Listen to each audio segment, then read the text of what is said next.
Olá, vamos falar de Espiritismo? Sou Débora Rabelo, aqui dos Amigos de Nosso Lar, trazendo neste momento a continuidade do estudo da obra Os que Voltaram para Contar, a imortalidade da alma e a experiência de quase morte, com o nosso querido amigo e escritor Ademir Serrano. Estamos na última parte do capítulo 17, penúltimo capítulo desta obra. Vamos lá então? Para as crianças, é tão claro e certo que frequentemente são elas que consolam os pais por seu iminente desencarne. São inúmeros esses relatos na literatura. Conversando sobre isso com uma mulher que frequentava nossa casa espírita em Miami, ela me deu um exemplo pessoal impressionante. Ela teve um filho hemofílico no Brasil, no ápice da epidemia de AIDS, quando ainda não havia controle rigoroso sobre os doadores de sangue. O hemofílico, cujo sangue não coagula, precisa de constantes doações de sangue. Em uma das doações, recebeu sangue contaminado com o vírus HIV.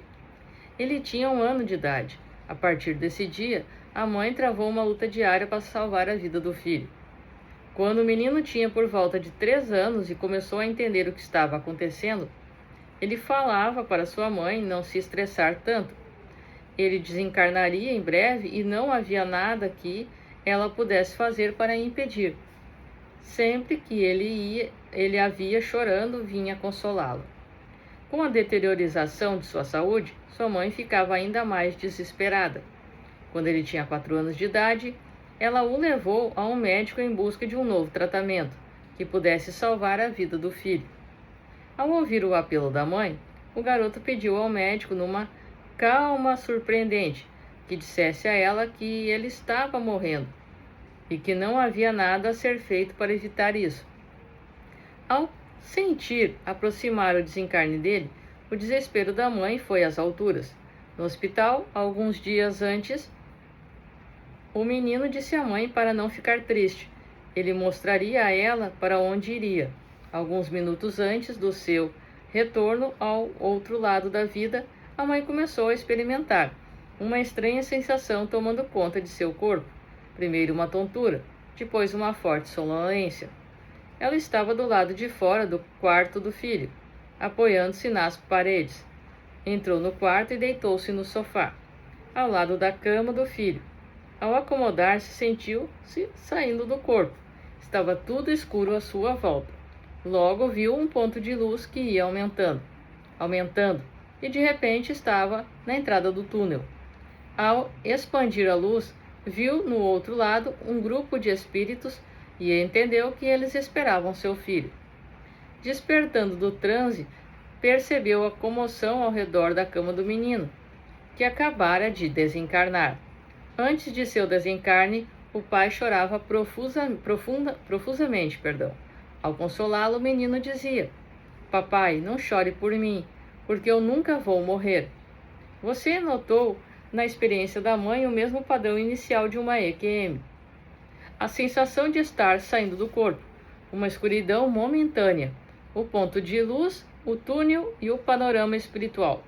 Seu filho seguiria esse mesmo padrão, semelhante aos relatos de pessoas que passaram por EQM, com a diferença de que a pessoa em EQM retorna ao corpo, mas o menino não mais retornaria, ficaria no mundo espiritual, uma vez que seu trabalho na Terra havia terminado.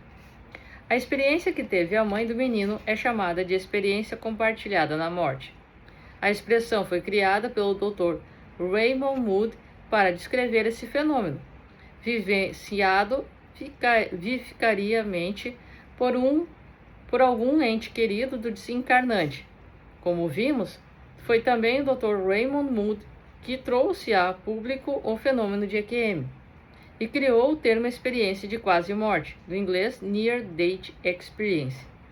Com o aumento da população mundial e mais pessoas desencarnando, atualmente mais de 150 mil diariamente, a incidência dessas experiências está crescendo.